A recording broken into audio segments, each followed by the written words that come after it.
when in 2014 we got an offer from Lux Aviation, was a good question. My father wanted to sell in a way that, of course, the offer was maybe unrefusable, and of course that he was reaching an age where, of course, maybe you're looking for retirement and pushing security. Does that mean that if it was up to you, you wouldn't have sold? Business aviation story. Most of company of our industry, they rely on people. An ambassador for the EBAA, and thanks for joining us today. One of the great things about working in business aviation is that you come across people who just couldn't see themselves working in any other sector. And for some people, this is a generational thing. They're in business aviation because their father or mother was in the sector, or even their grandfather. And one example of this is Sparfell. I'm delighted to be joined today by Edward Queffelec. He represents the third generation of a business aviation story. Started in the 1950s with his grandfather, who was flying business people in the Sahara before business aviation was even a term. So Edward is an ambassador for the EBAA, and thanks for joining us today, Edward. Thank you for the invitation. So when you were growing up, was there ever a question about whether you would work in business aviation or not? I think it was never a question. I mean, since I was a child, I was lucky enough to fly a lot, helicopters, jets, aircraft, and so on. So it was a passion that I got very young. So no, there wasn't a question. And it wasn't as if the pressure was there for you to take over the company, or was that something that you embraced? I mean, you've been in the industry for many years now. You can see the the image of a jet leaving at the in the evening with the strobes lightning, and then suddenly going to the other side of the world. It's magical. So it's an industry you don't have to force somebody too much to work into. Okay, that's something that I was thinking about just before this. And then, so you've taken over the reins of the company, so you're the CEO of Sparfell as well. But, you know, to take over the reins of something, that means that the previous generation needs to let go. So how is that going here? Well, I guess working in family could be everything or nothing. I've been lucky enough to work with my father, and actually we're quite complementary, yin and yang in a way. He's the young one, I'm the old one. And basically, so it's not because he's old that I say, you don't know anything, you don't know the new things. It's not because I'm young that he told me at the time, you don't know things and whatsoever. We work very well together, so I have to admit it was very efficient. So it was quite natural, and actually my father is retired every day in the office, actually, so it's still something, but he never, he let me do my decision and so on. I use him a lot for advice and things like that, so it's very natural. It's not something with a date and block and that's it. What do you mean when you say that you're the old one? Well, my father always been very, let's say, enthusiastic, doing a lot of projects and so on, always pushing forward. But sometimes, of course, reality is there, and you still have to find some balance in between what you want to achieve and the reality as well. So in that range, he always was the more, let's say, crazy one, should I say it this way, and me the more serious one. But he will tell you the same thing. I'm not doing anything wrong there. Yeah, because it's something that can happen in a business where you have the shiny object syndrome, where you always want to do the new thing. But I think focus is crucial to success. Are you saying that is what you're bringing? Yeah, I mean, I'm an accountable manager for all our AOCs because I believe that I should be responsible for the action of our group and so on. And it's always finding the balance in between sustainability of the business, financially speaking, and going further, pushing the safety all top on the same time. So it's a bit something here. You need to push forward for the business, but in the meantime, making sure it's sustainable in the long run and making sure you're correct in your business plan and so on. So it's a bit of a mix. And then looking at this more broadly as well, and thinking about the future or even the next generation. Yeah. In Brussels, there are people that tell us, politicians who tell us, that business aviation is like the house at the edge of a cliff that's going to get destroyed when the storm linked to environmental politicians, environmental activists comes. It seems like we're in the middle of that storm now. So some people would say that the future of this industry is in question. How would you respond to that? It's very difficult to predict, but I don't think so personally, for two reasons. The first thing is business aviation is about transporting people who have a need to travel for business in a place where most of the time there is no regular solution, no airline, or not practical or whatsoever. And in the meantime, I mean, in 50 years, the industry has managed to reduce by 50% the emission per passenger of the industry. So I have no doubt that the engineers will allow us in few years to be able to mainly reduce, because if I hear correctly, the people against private aviation right now, it's all about the emission, all about the pollution. If it's only that, we're working all in the industry by improving the technology of the engines, by improving the routes we can operate over Europe, for example, and of course implementation of SAF and other solution eventually with hydrogen and hybrid solutions. So no, I'm strongly in that case very optimistic, because we will still need to match the need of companies, and in the meantime I'm sure we will find technologies to reduce even more the impact, even though right now it's very minor in the overall world, but still impact of our industry. I should add as well that some of those politicians use business aviation from time to time, but that's a whole other story. We're happy to help any needs. Okay, fine. Very good. So I'd like to just get into a little bit the story of the company, how you got here today. Mm-hmm. But you had a business aviation operation, MasterJet, Yeah. and you sold it. Mm-hmm. And so I was wondering, with respect to your commitment to the industry, the passion that we're talking about, was that a question about putting money above passion? No, it was not at the point. I mean, the strategy has never really changed in the family. We believe that, I mean, my father started to finance private jets, late 80s, started to sell private jets, early 90s, and eventually started to operate jets, late 90s, early 2000 with MasterJet. And of course, the idea was always there. Of course, as I told you, shareholders, my father and I, so it's very straightforward, decision being taken quite quickly. So when in 2014, we got an offer from Lux Aviation, was a good question. My father wanted to sell in a way that, of course, the offer was maybe unrefusable, and of course that he was reaching an age where, of course, maybe you're looking for retirement and pushing security, because, of course, you never know what's going to happen. Of course, I was younger. At the time, I was about 31 years old, so I was looking forward and so on. It was a decision. He was a majority shareholder, so of course he did that. But it was always very clear in my mind that we would carry on this way. Does that mean that if it was up to you, you wouldn't have sold? Yeah. Okay. For sure. And it's something we discuss with my father regularly. And now when I told him we're back in operation, I told him this time it's clear. I don't sell at all. And he said, fine, now it's you, and you don't sell, you do whatever you want. So no, I understand my father. And of course, I didn't want to be the one that make my father miss an opportunity, which was very generous from Lux Aviation at the time. But in the meantime, I wanted to carry on. And that's why I did at Lux Aviation for 4 years with MasterJet. And then as soon as I was over and free to go back into business, we did exactly that. After you made that sale, did it look like you wouldn't get into business aviation operations again? No, I mean, but I just didn't know how I would. Yeah. Because it could have been as well that I would have been very happy within Lux Aviation and organization and so on, and maybe I would have been very happy working with Lux Aviation for the rest of my life. Who knows? Yeah. But actually, it was not really the case. So, I mean, I knew. And of course, when you are an entrepreneur, you want to take decision yourself. You know what's good for your business or not. And having to go to a board to decide if I can employ one person more, if I can buy a pen, it's something which is not really in my mind and my business mentality, I would say. Yeah. Now, one way of looking at this, and you can tell me if this is wrong or not. You sold the company to Lux Aviation. Mm-hmm. You waited 5 years or how many years until there was no non-compete clause. You set up a new operation, and you took back some of the customers that were previously with MasterJet. Is that what happened? Not at all. Actually, there are some legal things and so on, and that were dealt with and so on. This is not an issue. But after, I mean, as you can see, we have a family company. So the DNA is exactly about that. And of course, a company like Sparfell or most of company of our industry, they rely on people. They are the one making the business and so on. So beyond every, let's say, I would say legal aspect of things whatsoever, which we entirely respect, there was no issue about that. I wouldn't have touched one single customer of our former company just for the interest of my employees, my former team, who dedicated every day to the company and so on. So we never made one letter, one approach to any other customer. But suddenly when a customer of yours in the past is no longer happy with the solution, and he comes to you and say, I'm going to leave, would you take us? I mean, what do you want to say? Of course, I would prefer you to stay where you are right now, but if you're not happy, I prefer you to come. So, of course, it's something, and all the people within our former company knows exactly the mentality of my father and myself, and they know exactly what we didn't do in that occasion. So, no, I think honestly, it was never the case, and we remember an approach, but only a couple of customers basically were not happy anymore with the setup and wanted to join again our family. This is what happened. Okay, now this brings up, again, a broader question, just about the strategy of business aviation operations.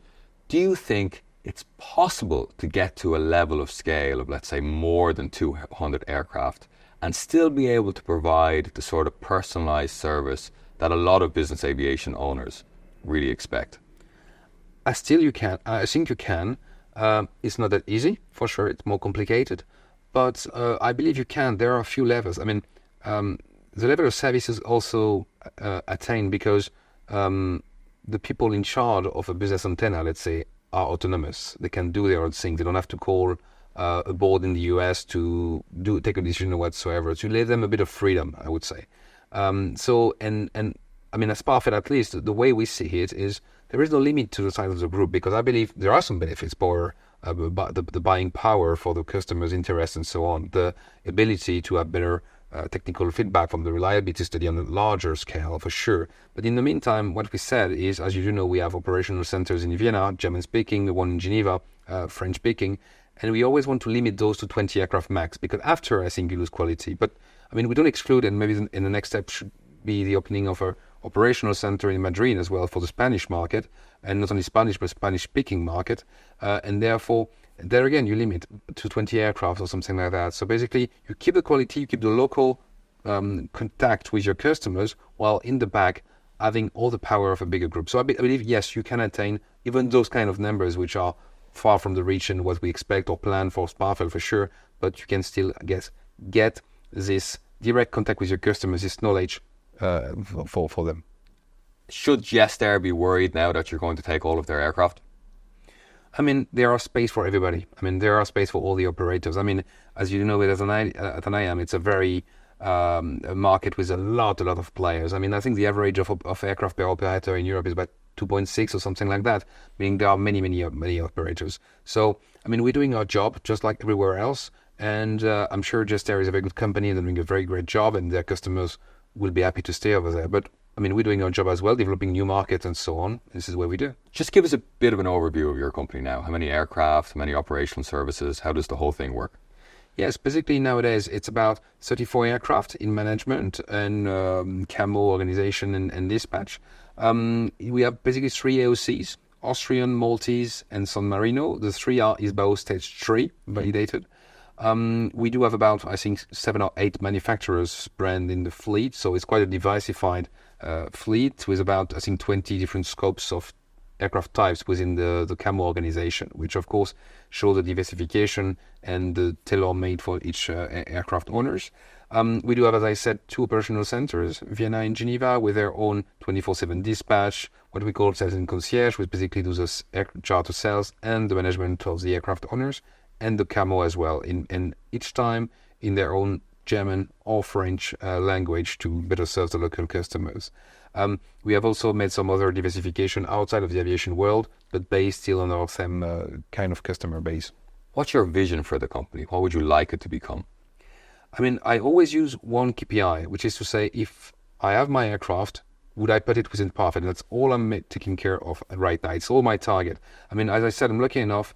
The company is owned by my father and I, so we don't need to please any shareholder by pushing investment back or reimbursing because we don't have any debt or whatsoever, so I don't have to reimburse anything whatsoever. So everything I do, I can reinvest in the quality, because I believe, as I said earlier, there are many operators, and of course we have the same standards like Swiss, Lufthansa, or British Airways or Air France, basically. So the request becomes more and more demanding, and therefore you need a bigger size to amortize costs. So we believe eventually we get consolidation, and the only thing you will survive is by quality, because in our business, a charter customer can leave your contract for the next flight. An aircraft owner can leave your company in 3 months' time. So the only way you can make sure that, just like right now, people stay for 15, 20 years is by getting the best quality. This is your only chance of survival, best quality, and always pushing higher for that. But you need a certain level of size to deliver that. For sure. You don't need to be a giant company to do so. That's for sure. Which is what? I mean, are you there already? Oh, yeah, of course. I mean, at least for me, a company now with all the standard to really do it the way it should at least be more than 12, 13, 14 aircraft. That's clear right now, I believe. With all the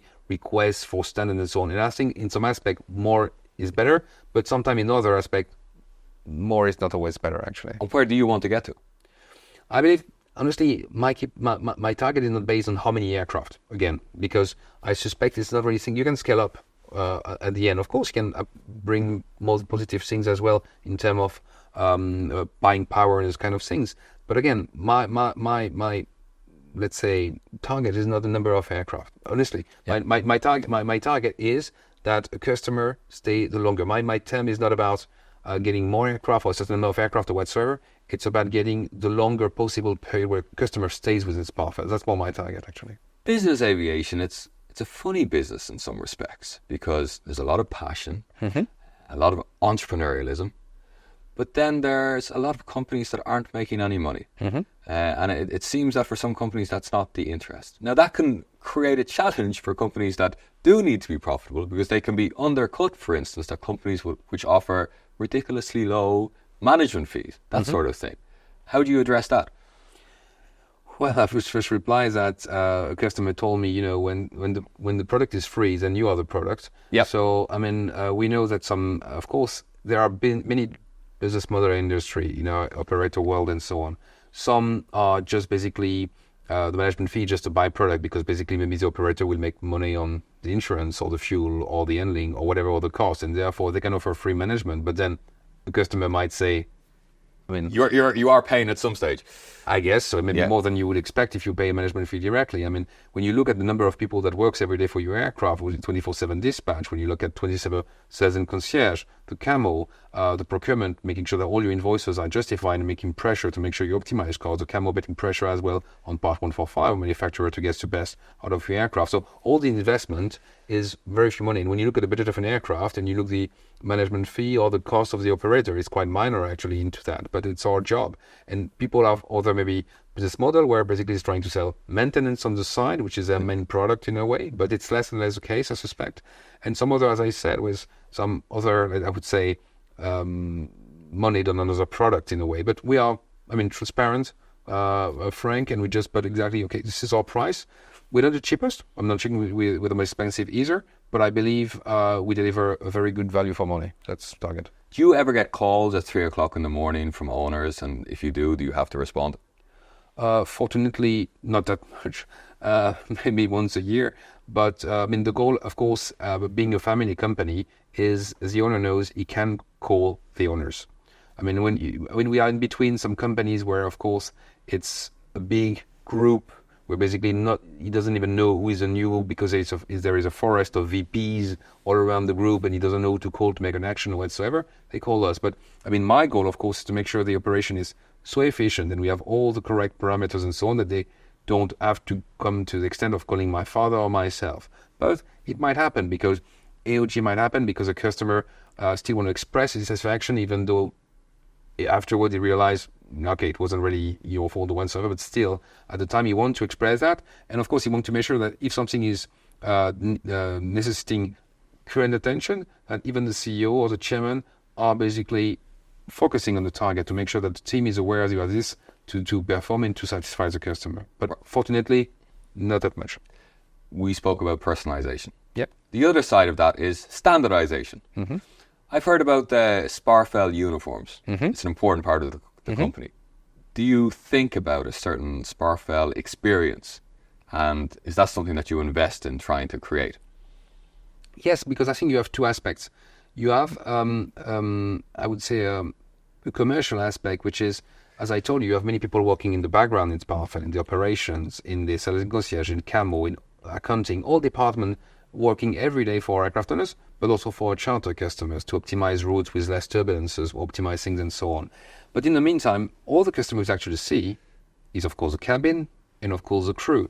So they are the ambassador of the company with the customer. So if you do everything to do the best service you can do on the ground, and then eventually people see the image of something which is not maybe to the level they would expect in the cabin in terms of uniform or any other services in the aircraft, then it will give a bad impression of the overall company. So it might be a detail, but actually not a detail. And of course, when I was a kid and I saw aviation 35 years ago, it was a surprise to see people in Falcon 50 or 20 or aircraft like that drinking red wine in plastic cup, because that was a standard of the time maybe.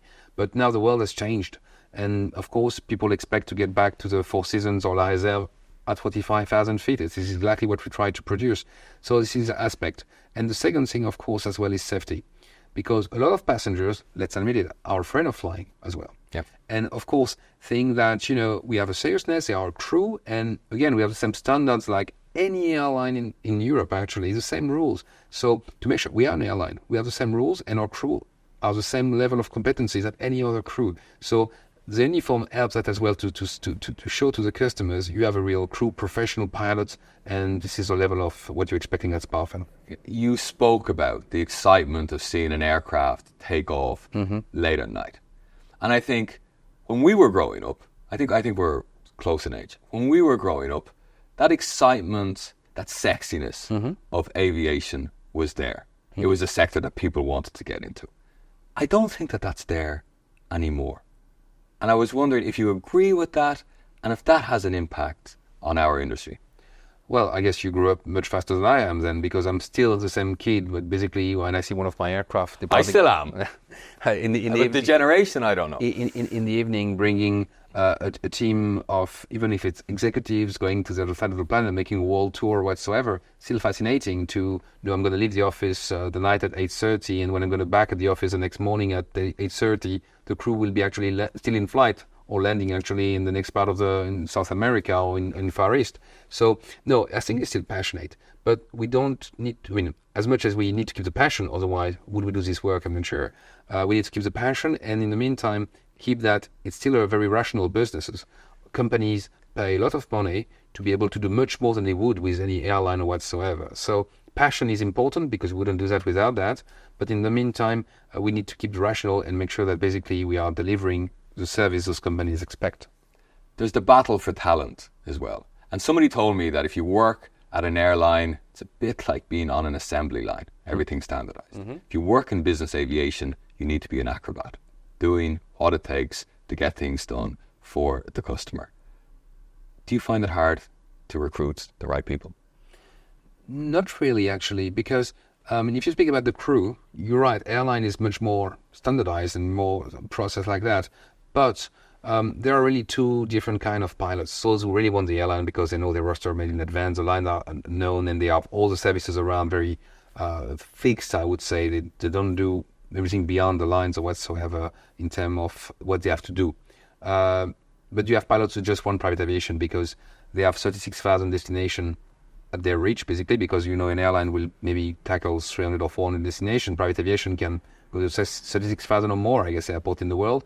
So it never changes. I mean, it's never the same destination. You change. You see many different passengers. You have more interaction with the passengers for sure, because you can go in the cabin, see everything is okay, discuss more, and so on. So, I mean, people will select themselves, should I go to the airline, should I go to private aviation? It's two different jobs, and there is no shame of being one side or the other. It's all aviation and all passion anyhow. And finding the right people, I believe, it's always the same thing. You need to make them happy to go to work. They need to be happy to be there every day. It's not always easy for sure, but they have to know that basically it's being considered and it's being, very helpful in success of the company. What you do to create that? First, I think we need to give them freedom, as I said earlier. I see too many companies where basically the CEO just decide if the pen going to be red or black or whatsoever, or if we go left or right. In everyday decision, we have head of services. And if you take good people, why would you want to tell them what to do exactly? No, they are good, so they should know what they do. And if I only do by myself, decide everything, then I will not go very far, because basically I can't do everything. An hour a day is still 24 hours. So you need to give them freedom. You need to apply exactly what we apply in pure aviation rules. Just culture. Mistakes happen. Things happen. Somebody should be blamed for a mistake. Should be have training, explain, root cause analysis, corrective action plan, just like in the aviation process.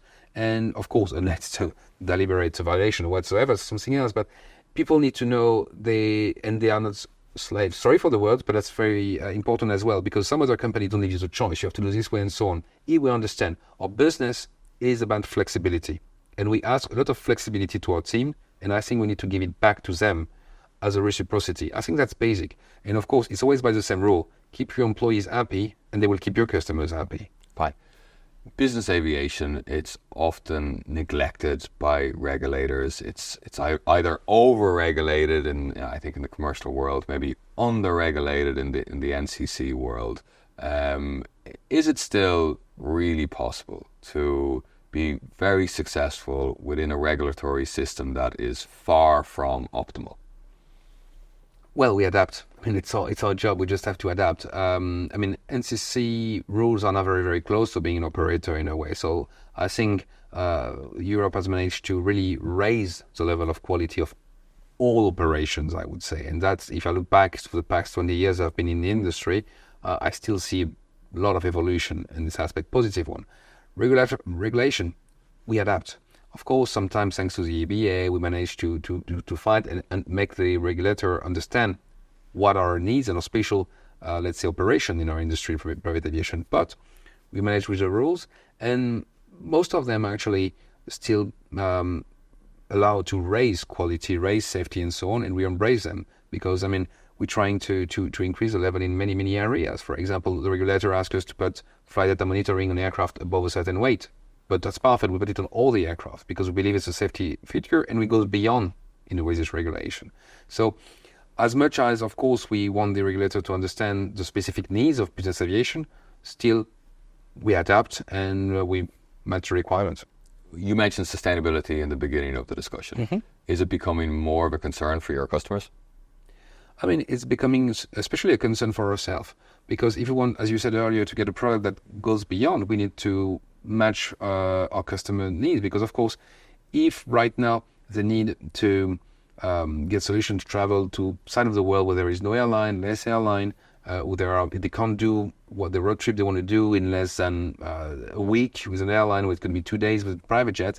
Still, they now have sustainability subject and so on. So, of course, before they stop using our services or reduce usage services because of this reason, we need to find solutions. And just for example, we just signed during eBay a deal with Squake, which is a German provider, which basically now allows every of our quotes to be able, for a charter, just like owner customer, to provide a rate or price directly on the quote for 10, 20, 50 or 100% of SAF within our quotation. Somebody has developed this. I was thinking of setting up a company to develop this type of quoting system. I think it's too late, Paul. But no. Basically, it's we already have that in place. And how many people are going for it and saying, okay, I'll go for the. That's very interesting, and we're going to see really the results. I mean, right now we had a lot of questions about the customers, and we try to explain. For sure, getting SAF is not to every airport. For example, in Geneva, beside EBAA, we don't get it on daily basis.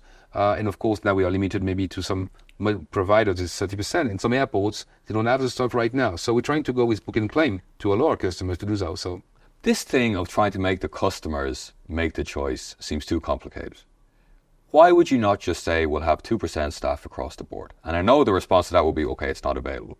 Mm-hmm. But you could average it across all your flights and only have a certain number of flights with a higher percentage of SAF, let's say 35% on certain flights. Average that across the whole fleet. Why not do that? It's something we evaluate, but as you do know, we do not own aircraft in this model. We manage aircraft on behalf of the owners, so the costs are borne by the owners right now. So, but if it was just 2% across the whole fleet, I mean, it wouldn't be dramatic. It's an interesting question. It's been discussed with customers. It's something in discussion all along. But I mean, our goal is not to go to 2% of the fleet. It's to go much more. And when we speak to aircraft owners, of course, I mean, the good thing is, most of the time our customers have the means to pay more for their fuel in order to reduce their impact there. So I'm not sure if we really appreciate how serious the threat is. Now, there are people across Europe who want to shut us down. Yeah. We say we're not doing enough. Even 2% sounds ridiculous. Mm-hmm. Yes, but I mean, look at every business industry. I mean, should we stop all we're doing? I mean, we just have a machine in a factory. We just another off vehicle for the company because we are helping company produce and so on. I mean, it's not really, I would say, it's more a question of where would you want to go.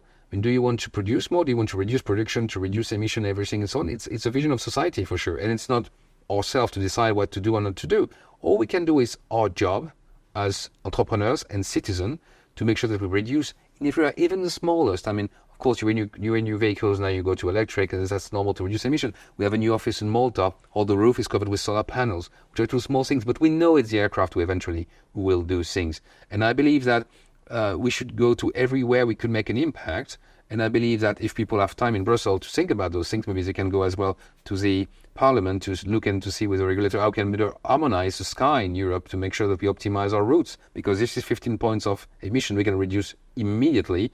And of course, I'm not Ryanair, but I'm sure that avoiding some areas where frequent strikes happen all the times make a huge impact, much more actually than the private aviation itself. So, I mean, we all have to work. And do you want to stop building cars because it's basically polluting? Do you want to stop delivering closes because it's polluting? Do you want to stop going to Netflix because it's polluting? The response would say is that there's a sort of basic economic utility for cars, which isn't comparable with business jets. Which is to say that, okay, yes, we need it for business, but, the economy would survive without. I'm not that sure, or at least, let me put it this way. The main issue we have is the main public have a vision of our industry which is only a small window. What they do in movies, what they do in series, what they see on Instagram. But, just like me, that main activity is not really sexy flight and so on, for sure. Sometimes you are flight 6 o'clock departing from Düsseldorf. I love Düsseldorf, no issue. But you see what I mean. So they don't understand what we are doing exactly this way. And in the meantime, I'm not sure if there is the same concern in the US or in Asia or in Middle East or in Africa or in Argentina. Well, there's definitely not. So, the point is, if nowadays, imagine some of our customers go and do a tour in China. Now, try to do the same thing with an airline for visiting 6 different cities in a week. Not possible. So, if eventually they want the European companies to succeed, we need the aircraft. I think it was in EBAA saying no plane, no gain. It's exactly that. But it's a choice. If you want, we stop everything and we just work remotely, get a universal salary, nobody works anymore. It's possible as well. But we are, and of course, we are every day in our aircraft. We see everything that happens and so on. And sometimes it's very funny when I speak with people and so on who even, education and so on, it's not the point. But having a fantasy about what our aircraft are doing, but unfortunately, it's not movie stars every day. It's not that kind of thing. And you are personally trying to play your small role in doing something about it. I think unlike other owners or other CEOs of business aviation operators, or unlike many of them, you're willing to be on TV programs, on the news, to talk about the real story about business aviation. We have nothing to hide, and we are happy we did the interview yesterday with Swiss Television and so on, because somebody has to speak. Usually all the operators just want to remain out of the light and so on, not be seen and so on. I think the main issue is basically people have a vision of our industry, which is entirely different for the 85% of the industry, and only focus on 2 or 3% of those people that basically put the picture and so on. So if you speak to people, answer the question, yes, sometimes will be, because we know that you maybe speak 20 minutes to a journalist and eventually only the 10 seconds they want to take in frame to think, yes, it's a risk. Has this happened to you? Not yet, knock on wood as well. Okay. But no, not yet, because the goal is, and again, we're not specialized. I'm not a PR. I'm not supposed to speak to mass public or whatsoever. All I can speak about my business.